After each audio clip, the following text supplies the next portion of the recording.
Procaster. It looks a little bit like an RA20 or RA27, that style of mic. So hopefully it sounds okay. You're in, Larry, Ella? Yeah, no, it sounds good over here. It's a little bit, kind of sounds like it's a little bit more crispy on the highs.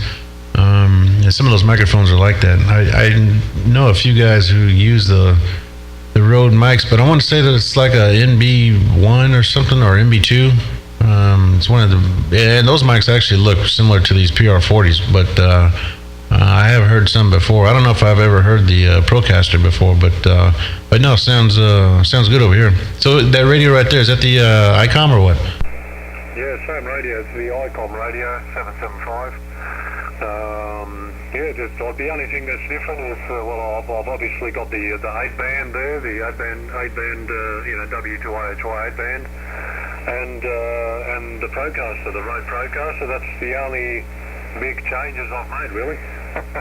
So, but I can take the 8-band out of line and plug this mic straight into my mixer, and maybe you can let me know if it sounds better that way, Roger. Yeah, well, I'm standing by.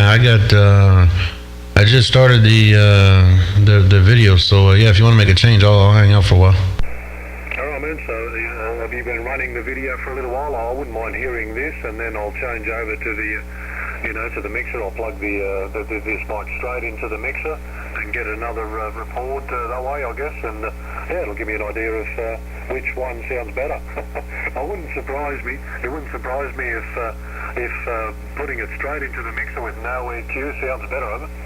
Yeah, I've done something like that, and they do sound that way, But yeah, no, I got it's let's see, it's at 2 minutes right there. So so I got 2 minutes of the way it is right now on there, and but yeah, if you switch it around, we can see what's going on. Now I made a little change with my stuff too. I guess that was. Well, it was my Saturday, so it was your Sunday. But I took out the Sonic Maximizer I had and ended up putting a different one in line. It's same brand and stuff, just a little different model. I was getting away from the mono channel, and I went to the XL. Well, not the XLR, but I run it in the 2 audio leads through it now. So I still have it on a TRS plug, but I had to get away from that unbalanced line and use a balanced feed going through it, because I was starting to pick up a little bit of noise every so often in the audio chain. But I swapped that one piece out. It seems to be pretty good now, and I think I got it pretty close to where it was before. But I don't know if you can detect it on that side, but there is a little slight change in the audio over here too, Kiyosaki. Yeah, I noticed straight away, Larry, when you keyed up there, it does sound different, man. It sounds awesome. Your audio's always awesome, man.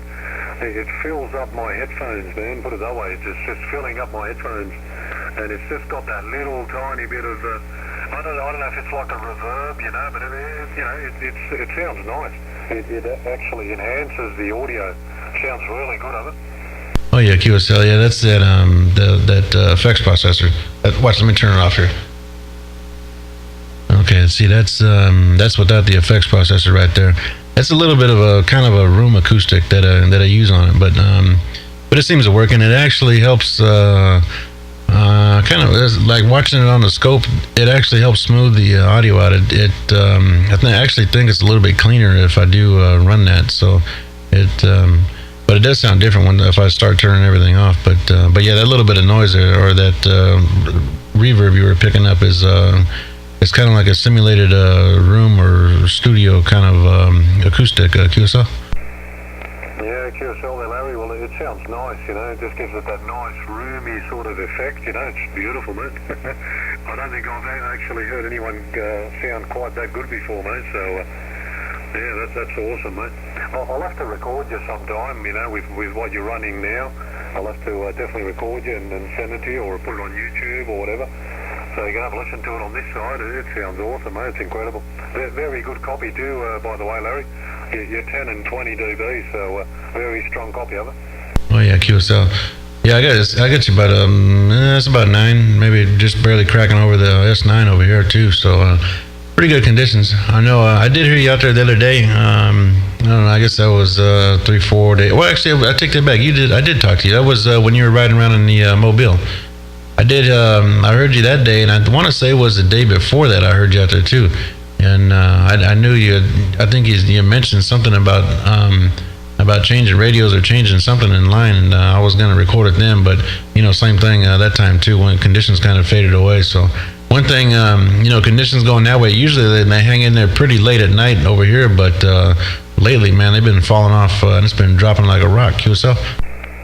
Yeah, copy, mate. Yeah, I suppose, every day is different, Larry. Every day is different. Sometimes they hang around in there for a lot longer than other days. So it's just the way it goes with conditions these days. But it was like yesterday morning, I got up for work and I was expecting to hear somebody on the radio, and I didn't hear nobody at all, which was unusual really, because every single morning, like before that, I heard, a lot of stations in the morning just before I go to work, and I usually have a chat to someone. But for some reason yesterday morning, absolutely dead everywhere. I went everywhere, from say Channel 30 to 55, and there was absolutely dead everywhere. Not a soul out there. So I thought that was weird. I actually had to check if my antenna was still plugged in, Larry. Ever? Yeah, I've done that too. I know it's been like that too. In the late mornings, it's been actually say from about maybe.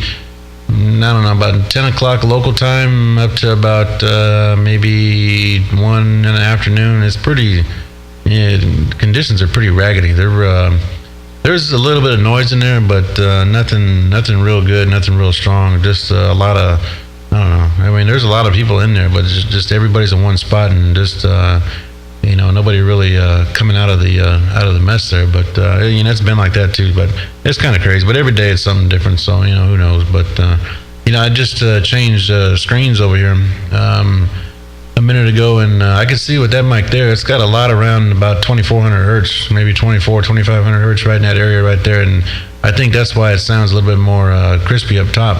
I think it's got a little bit more there than the other setup did, but I did change screen so I can see some of the audio scope right now. QSL?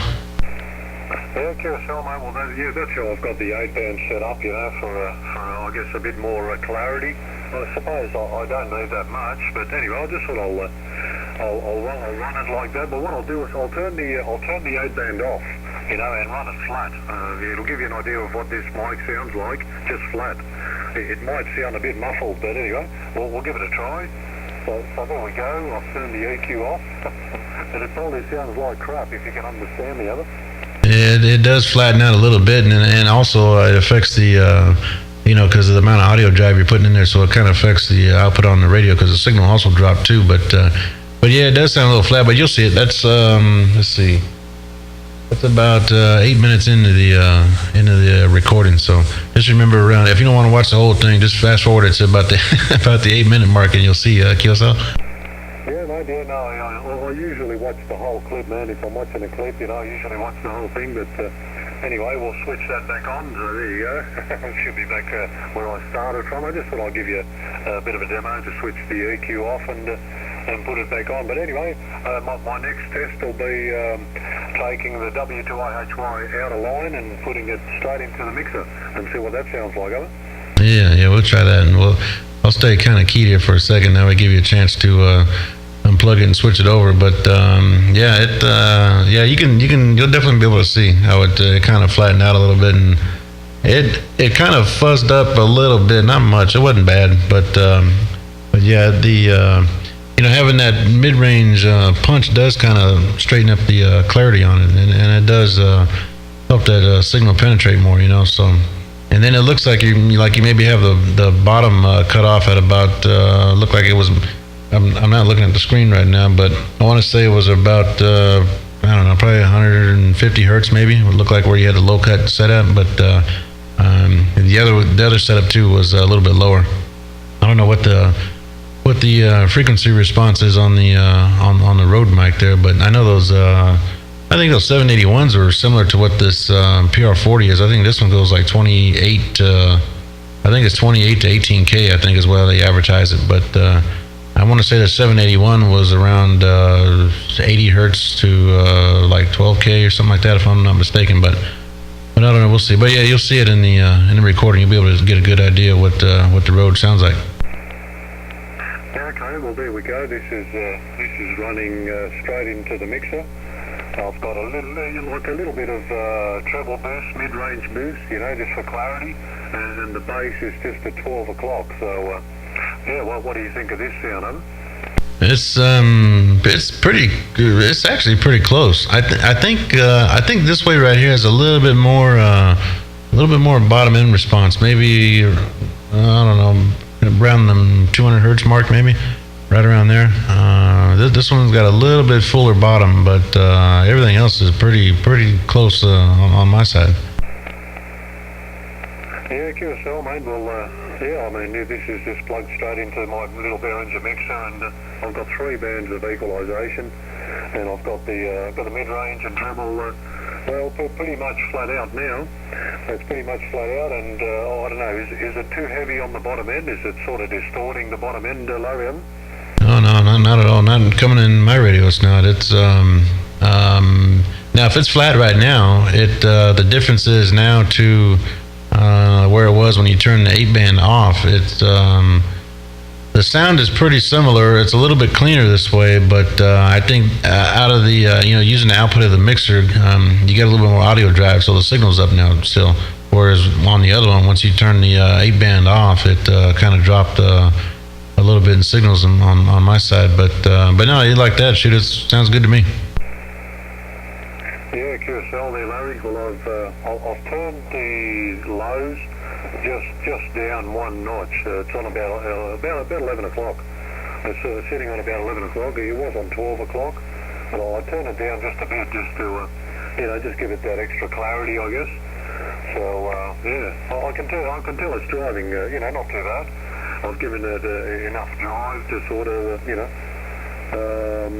put a bit into this little amp I'm running. So yeah, hopefully it doesn't sound too bad of it. Oh yeah, no, it sounds good. And actually, it was hard to detect the drop you made. Maybe if I go back over the recording, it might show up, but it's still pretty good though. I mean, like I said, it's still real clean and everything on my side. QSL. Yeah, QSL. It's always good to have a listen, mate. So I'll definitely be checking this one out and seeing what the differences are. So. Yeah, no worries. But anyway, I'll run it flat. I'll just put everything flat on the mixer and see what it sounds like through the mixer, but just running everything flat. It'll probably sound all muddy again, of it. Oh no, if that was flat right there at the end of that, it's still clean. So I don't know. We'll see this next key, but I think it's gonna still be pretty good. It's probably gonna bring the mid-range up a little bit, but I'm thinking it's still going to be pretty good on my side. Yourself? Yeah, well, there it is there, Larry. That's just flat, man. I mean, this is what this mic sounds like with no equalisation. I don't know, to me, I don't like it, personally. I don't like the way it sounds with no EQ. What do you think? Do you think it sounds like crap, over? And well, I wouldn't say that. It's still better than most. But the thing is, probably what gives it that sound is I was watching I was actually watching the camera picture on this little computer I'm using.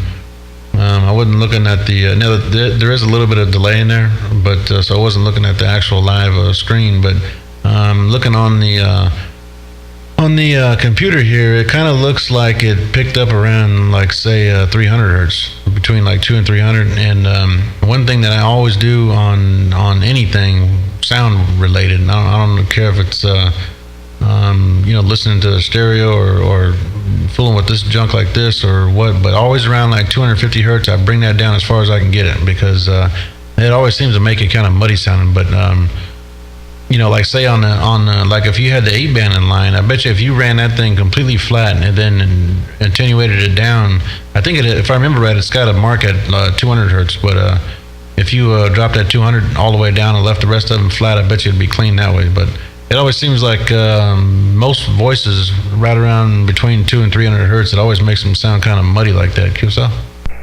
Yeah, QSL, Larry, yeah, I know what you're saying. Like especially like bassy kind of voices, like male voices, you know, it makes them sort of muddy.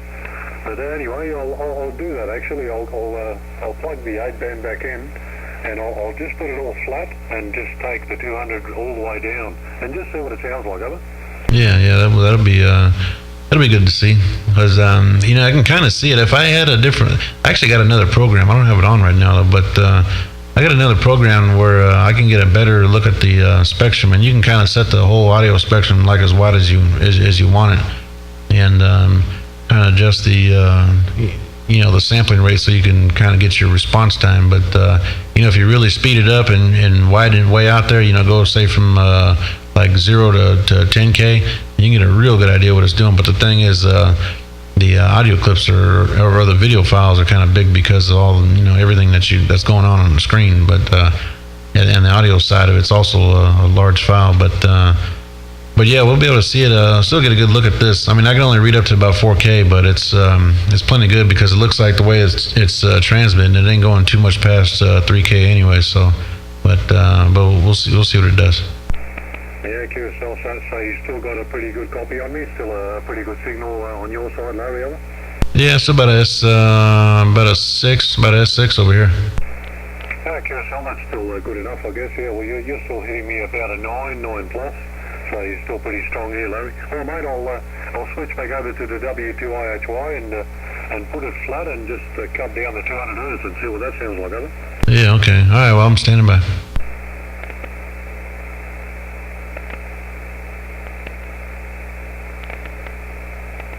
I think you'll like it either way, though.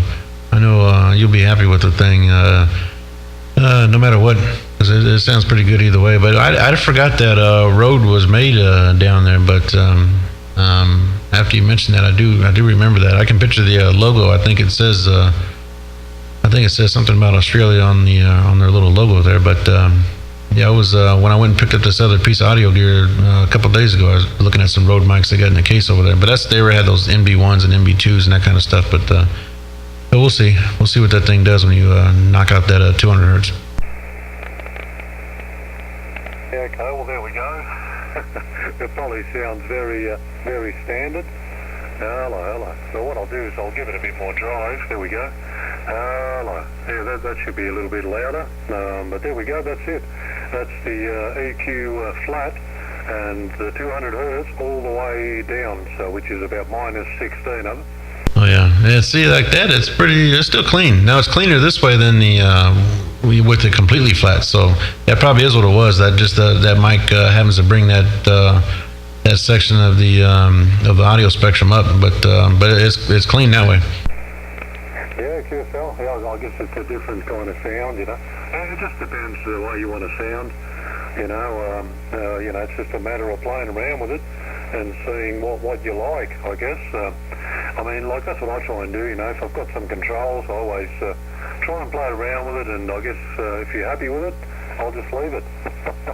So, you know, I mean, like where I had it before was good because it was good for DXing, you know, nice and clear and obviously loud enough for DX, and everybody could understand me pretty good. So that's why I boosted up the the top end a little bit for that extra clarity there, Roger. Yeah, and it does work when you do it like that too. But yeah, it's pretty good like that. You'll see. It's like what is this thing? It's about 19 minutes so far.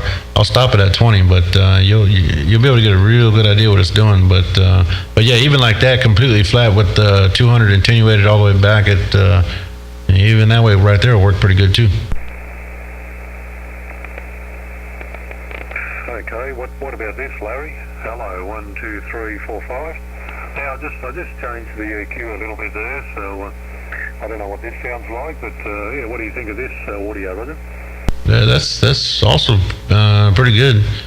It looks like you maybe brought the bottom of it up just a hair. I think everything else kind of looks the same, but I think it's a little bit more fuller on the bottom side. Yeah, QSL. Yeah, just turned it down just a little bit. I just turned the bottom down just a little bit, and hopefully it's got enough clarity. I'll put the clarity up just a little bit. I got that 3200 and 2400 up just a tad, just for that extra little bit of clarity there, is it? Oh yeah. You'll like it, and that's pretty good like that too. I'll let this thing go a few more. I don't know. I think I tried to load I think I loaded a half-hour one before, and it loaded up. But yeah, this one right here is we're at 20, a little over 20 right now. But yeah, no, it's even that way right there is pretty good too. And that right there sounds similar to how it sounded in the past over here in my receiver, Kiyosaki. Yeah, good on you, mate. All right, mate. Well, listen, thanks for your time there, Larry. Always, always appreciated. I've actually knocked down the 200 hertz just a little bit, because I had it up at around minus, it was about -4, but I've knocked it down to about -6. So, like in my headphones, it doesn't sound too bad actually. It's got plenty of clarity, a little bit of bottom end in there, so it doesn't sound too bad, does it? Oh yeah, and that like that is real. Real natural sound. It doesn't sound over processed yet. It doesn't sound like a flat mic. So that right there is pretty good. And that right, I think you'll be happy with that. The way it is right now, I think you'll be happy with that, because that's probably the most natural of all the settings and stuff so far right there. Yeah, I mean, I'm interested in clarity, as long as it's got the clarity to punch through the DX, I like the bottom end, but not too heavy. You know what I'm saying? Like, I mean, I like to listen to the heavy bass out there, but as long as I've got, as long as I've got a little bit of bass in there and plenty of clarity, that's what I'm aiming for, Larry. Yeah, you just need enough to make it. Just to make it full. But some people that's what they go after, is just bottom in, and it doesn't do nothing for your talk power at all. I mean, you listen to pile up with a bunch of real bottom heavy stations, man, and it's like a it's just a mess there. There's nothing really that pulls it through. That it's nice to have it there, just to fill the signal all the way up, but yeah, you need that upper mid and maybe bottom half of the treble just to give it that extra little hit to drive it on through, but the thing, except for that, that 200 hertz, 250 right around there, that's the one I always knock that down. And when I had the 8-band in line on a different radio, that one right there, I ran it all the way down to the bottom. I mean, all the way down to minus 16, but that right there, like I said, it's probably the most natural. It's full, yet it's not overbearing or overly processed sounding, so it should be cool like that. Yeah, copy that, mate.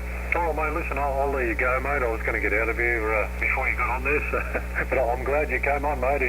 It'll give me a chance to have a listen to this audio and all the other changes I've made, and see which one I'll stick with. But I quite like the way it sounds at the moment. It's got a bit of clarity in there, got a bit of bottom end, and I guess the tone that needs to be cut is cut a little bit. So hopefully it sounds okay.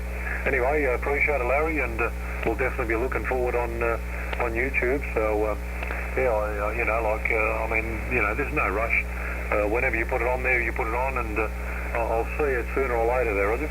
Oh yeah, well, I'll do it when I stop it here. I'll start the whole process up, and then because I just got home actually right before I keyed up, so I'm still in my work clothes and stuff. But what I'll do is I'll get everything started and then go jump out of these clothes and all that. So maybe in a few hours or so before you go to bed or before you hit the sack, it'd probably be up there, so you'll be able to see. But I know it will be up tonight. So like I said, give it an hour or two. It should be all good by then, Kiyosaki.